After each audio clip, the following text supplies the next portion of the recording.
C'est une exposition qui a été conçue par les galeries degli Uffizi à Florence. La commissaire de l'exposition est la dottoressa Novella Lapini et qui est en fait spécialisée dans tout ce qui est la vie des femmes à l'époque impériale. Cette exposition s'attache à montrer, à décrire ce qui est le modèle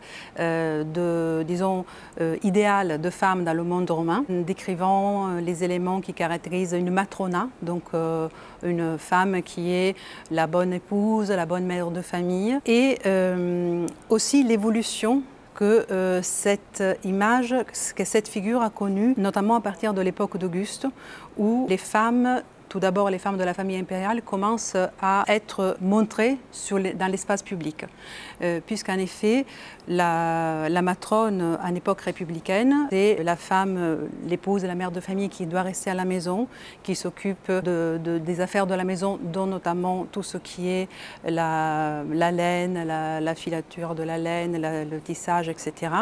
Et dont une des caractéristiques, c'est celle d'être pudique. Donc les femmes romaines à l'époque républicaine ont une certaine liberté de mouvement, mais elles n'occupent pas l'espace public. Cette chose va changer à partir de l'époque d'Auguste. Auguste, qui, créant l'Empire, va remettre à l'ordre du jour tout ce qui sont les dots traditionnelles des matrones romaines, mais en même temps, il va leur demander d'avoir un rôle public. Et donc ça, c'est la chose qui change par rapport au passé, puisque les princesses de la Domus Augusta, donc de la famille impériale, vont de plus en plus être représentées dans l'espace public sous forme de statuaires. Leur nom est cité dans des inscriptions, on le trouve sur des façades de temples. Donc elles vont représenter la Domus et donc elles vont avoir un rôle politique de premier plan. Et ça, c'est quelque chose qui change par rapport à l'époque républicaine, période pendant laquelle les femmes, en fait, n'avaient pas du tout ce rôle public. L'exposition décrit ce qui est le rôle classique et le modèle idéal de femme, mais en même temps, elle va s'intéresser aussi au modèle contraire à ce modèle, qu'on va retrouver aussi bien auprès des femmes de la famille impériale que auprès des femmes des classes moins élevées. C'est vrai que si, dans le cadre de la famille impériale, on a des princesses comme Livie ou comme Antonia Mineure, qui vont représenter parfaitement l'esprit qui était souhaité par Auguste en particulier.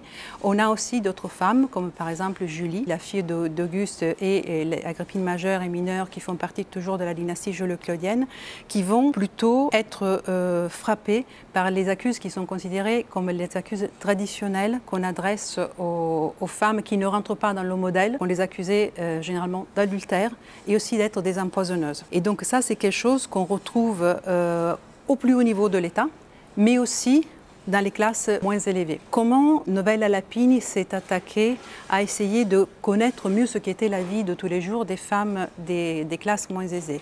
Par le biais de l'épigraphie. Le fait de lire des inscriptions funéraires permet de voir comment certaines femmes ont, par exemple, revendiqué leur statut de patronée d'esclaves, donc des femmes qui ont une réussite sociale assez importante. Il y en a une en particulier qui dit qu'elle a épousé un de ses esclaves, donc ce qui veut dire qu'elle est devenue assez riche pour pouvoir posséder une familia d'esclaves et qu'elle a ensuite pu affranchir un de ses esclaves pour se marier avec lui, ce qui était totalement révolutionnaire pour l'époque. Donc elle analyse ces contre-modèles et ensuite elle les met un peu en avant pour montrer comment on a des progrès dans la société romaine, mais c'est vrai qu'il s'agit toujours de progrès qui parfois coûtent très cher aux femmes qui vont accepter de défier le modèle traditionnel. Moi, ce que je vois dans le rôle des femmes romaines, c'est vrai qu'il y a une évolution qui est certaine.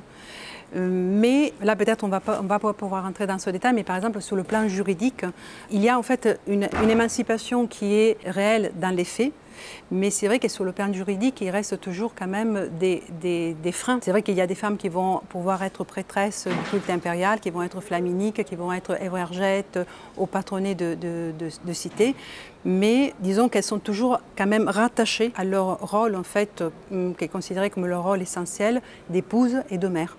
Donc des éléments qui sont essentiels à la survie de la communauté, en fait. Moi, c'est vrai que je vois pas mal d'éléments disons, qui sont typiques de cette époque, qui persistent dans nos sociétés d'aujourd'hui, puisqu'en effet, le fait de retrouver des accusations qui sont récurrentes, comme le fait d'accuser une femme d'être adultère, d'être empoisonneuse, disons que ça rappelle un certain nombre d'images qu'on a encore aujourd'hui dans nos sociétés. Les femmes sont quand même totalement soumises à la patria potestas des hommes, du père, ensuite du mari, etc. Et là, à l'époque impériale, ça se fait beaucoup moins, mais le pater familias, il a quand même le droit de vie et de mort, aussi bien sur les femmes que sur les enfants, que sur les esclaves. C'est peut-être un peu fort, mais qui ont un écho, en fait, avec toute une série de violences qui continuent à exister dans nos sociétés, en fait. Il y a quand même, je pense, des éléments de la mentalité, des éléments de langage, des façons de considérer la personne, que je pense on hérite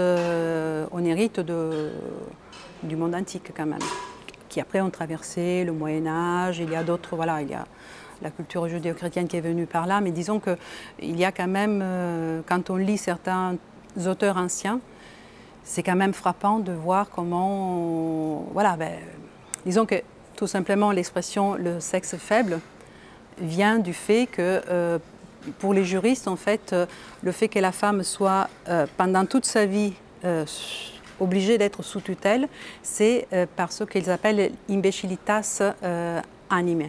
Donc, par incapacité de s'occuper d'elle. En fait, elle est considérée sur le plan juridique comme une personne qui n'est pas capable de s'occuper de soi. Et donc, il faut qu'elle ait un tuteur. Donc, si ce n'est pas le père ou le mari, il y a un tuteur qui est nommé soit par testament par le père, soit par le prêteur, si elle n'a pas de famille, etc.